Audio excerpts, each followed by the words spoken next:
হাওয়া বার্তা চ্যানেলে আপনাদের প্রত্যেককে স্বাগত জানাচ্ছি। নিম্নচাপ ক্রমান্বয়ে সরছে এবং যা পূর্বাভাস রয়েছে পশ্চিমবঙ্গ থেকে আজকে রাতের মধ্যেই সেটা আরও পশ্চিম এবং উত্তর পশ্চিম দিকে সরে যাবে।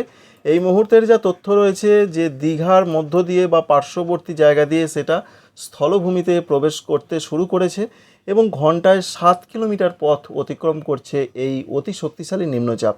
তবে উড়িষ্যার দিকে প্রবল বৃষ্টির পূর্বাভাস আজকেও রয়েছে, দমকা ঝড়ের সম্ভাবনা আজকেও রয়েছে, লাল সতর্কবার্তা রয়েছে। ছত্তিশগড়েও সেই এক পরিস্থিতি রয়েছে।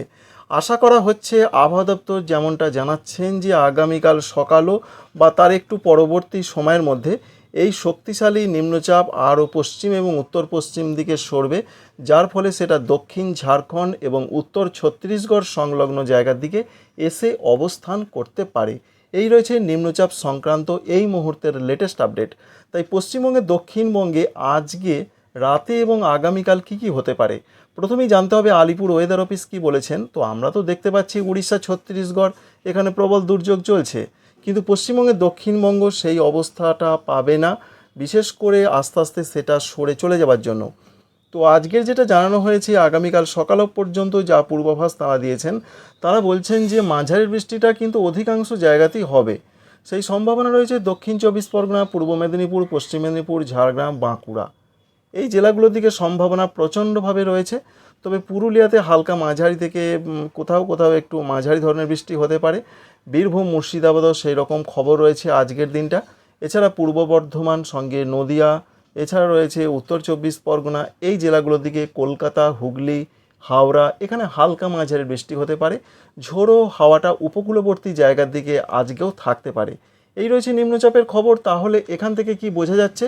শুধুমাত্র দক্ষিণ চব্বিশ পরগনা, পূর্ব মেদিনীপুর, পশ্চিম মেদিনীপুর, ঝাড়গ্রাম এবং বাঁকুড়া এই জেলাগুলোর দিকে বৃষ্টিটা কিন্তু আজকের দিনটা থাকছে।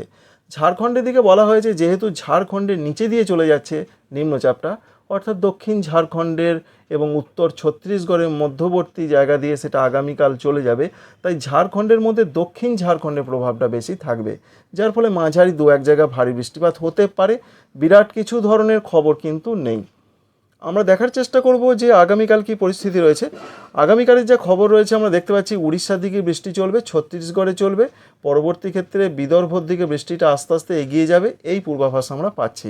দক্ষিণবঙ্গের জেলাগুলোতে বৃষ্টি সেইভাবে আগামীকাল থেকে হবে না, তবে কিছুটা বৃষ্টি হালকা মাঝারি চলবে যে জেলাগুলোর দিকে, যেমন রয়েছে দক্ষিণ চব্বিশ পরগনা, পূর্ব মেদিনীপুর, পশ্চিম মেদিনীপুর, ঝাড়গ্রাম এই জেলাগুলো, সঙ্গে রয়েছে বীরভূম, পশ্চিম বর্ধমান এই জেলাগুলোর দিকে হালকা মাঝারি বৃষ্টিটা চলতে পারে। তবে সেটা কিছু কিছু জায়গায়, সমস্ত জায়গায় নয়। তবে বৃষ্টির সম্ভাবনা অনেকটা কমে যাচ্ছে আগামীকাল, যেমন রয়েছে পূর্ব বর্ধমান, নদিয়া এই জেলাগুলোর দিকে, সঙ্গে হুগলি, এছাড়া উত্তর চব্বিশ পরগনা, কলকাতা এদিকে বৃষ্টির সম্ভাবনাটা অনেকটা কমে যাবে। তবে বৃষ্টি যে একদম হবে না সেটা বলা যাবে না, বৃষ্টি কিন্তু হবে কিছু কিছু জায়গাতে। এই রয়েছে 29 তারিখের আপডেট। দেখতে পাচ্ছেন বৃষ্টিটা কিন্তু থাকছে, অর্থাৎ যেহেতু বর্ষাকাল বিক্ষিপ্ত বৃষ্টি হবে। 30 তারিখের দিকে বৃষ্টির সম্ভাবনা উল্লেখযোগ্যভাবে কমে যাবে।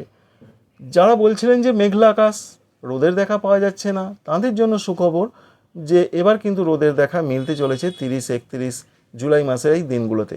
তবে বৃষ্টি হবে না এটা বলা যাবে না, বিক্ষিপ্ত বৃষ্টির চান্সটা কিন্তু রয়েছে। রোদের দেখা অবশ্যই পাওয়া যাবে, কিন্তু দুপুর থেকে বিকালের মধ্যে বা সন্ধ্যা রাতের মধ্যে বিক্ষিপ্ত বৃষ্টি দেখতেই পাচ্ছেন। সম্ভাবনা রয়েছে বর্ধমান, নদিয়া, বীরভূম, মুর্শিদাবাদ, বাঁকুড়া, পুরুলিয়া, ঝাড়গ্রাম, পশ্চিম মেদিনীপুর, হুগলি এই জেলাগুলো থেকে সম্ভাবনাটা বেশি। তবে কলকাতা, এছাড়া হাওড়া, উত্তর চব্বিশ পরগনা এই জেলাগুলোর দিকে বৃষ্টির সম্ভাবনাটা অনেকটা কমে যাবে।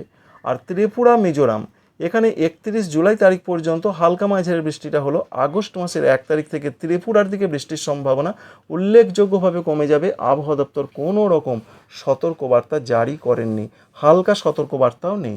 তাই ত্রিপুরার দিকে বৃষ্টি কমছে আগস্টের 1 তারিখ থেকে। 31 তারিখের দিকেও পশ্চিমবঙ্গে, দক্ষিণবঙ্গে এইরকমই খবর বা পূর্বাভাস রয়েছে। তবে নতুন করে আবার যদি নিম্নচাপ তৈরি হয় 7 থেকে 9 তারিখের মধ্যে, পশ্চিমবঙ্গে, দক্ষিণবঙ্গের দিকে আবার কিছুটা বৃষ্টিপাত ফিরতে পারে। এখনই সম্পূর্ণভাবে বলা যাচ্ছে না, এটা কখনো দেখা যাচ্ছে কখনো দেখা যাচ্ছে না। এখনও অনেক দিন সময় রয়েছে, 2-1 দিন আগে কিছুটা পরিষ্কারভাবে বোঝা যাবে। তাই পরিষ্কার অর্থ হচ্ছে এটা, দক্ষিণবঙ্গে আজকের দিনটায় বৃষ্টি প্রত্যেকটা জেলার দিকেই বলা হয়েছে হালকা মাঝারি বৃষ্টি অধিকাংশ জায়গাতে হবে একটু বেশি বৃষ্টি হবে 24 পরগনা দক্ষিণ, পূর্ব মেদিনীপুর, পশ্চিম মেদিনীপুর, ঝাড়গ্রাম, বাঁকুড়া এই জেলাগুলোর দিকে। আগামীকাল থেকে বুধবার থেকে দক্ষিণবঙ্গ আস্তে আস্তে আবার বৃষ্টিহীনতার পথে যাবে, তবে বিক্ষিপ্ত বৃষ্টি কিন্তু থাকছে। পশ্চিমবঙ্গের উত্তরবঙ্গের জেলাগুলোর যে আপডেট রয়েছে, আজকে সেরকম যে বিরাট কিছু হবে তা নয়, হালকা মাঝের বৃষ্টিটা হবে পাহাড়ি এলাকায় ওপরের জেলাগুলোতে। তবে আগামীকাল থেকে উত্তরবঙ্গের বৃষ্টি আস্তে আস্তে বাড়তে থাকবে। দার্জিলিং, কালিম্পং, জলপাইগুড়ি, কুচবিহার, আলিপুরদুয়ার এখানে কিন্তু বৃষ্টিটা হবে মাঝারি, দু এক জায়গায় একটু ভারী হতে পারে। এই অবস্থা কিন্তু চলতেই থাকবে 30 তারিখ, 31 তারিখ, আগস্টের 1 তারিখ, আগস্টের 2 তারিখ বৃষ্টির সম্ভাবনা উত্তরবঙ্গের জেলাগুলোতে আরও বাড়বে। আগস্টের 1 তারিখের দিকে উত্তরবঙ্গের প্রত্যেকটা জেলার দিকেই মাঝারি ধরনের বৃষ্টি হতে পারে, উত্তর দিনাজপুর, দক্ষিণ দিনাজপুর, মালদা। তবে উত্তর দিনাজপুর, দক্ষিণ দিনাজপুর এবং মালদহ জেলার দিকে যে ব্যাপক বৃষ্টি হবে সেরকম খবর নেই। কিছু কিছু জায়গাতে বৃষ্টিটা হতে পারে, এই পর্যন্ত পূর্বাভাস। তবে ওপরের জেলাগুলো বিশেষ করে রয়েছে দার্জিলিং, কালিম্পং, জলপাইগুড়ি, কুচবিহার, আলিপুরদুয়ার এই জেলাগুলো দিকেই সম্ভাবনাটা খুব বেশি।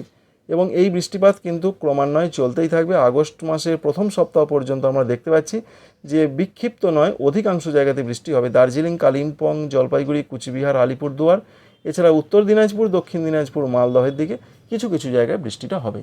আপডেট এখনও পর্যন্ত এইরকমভাবেই রয়েছে। আশা করছি ইনফরমেশন আপনাদের ভালো লেগেছে। Thanks for watching.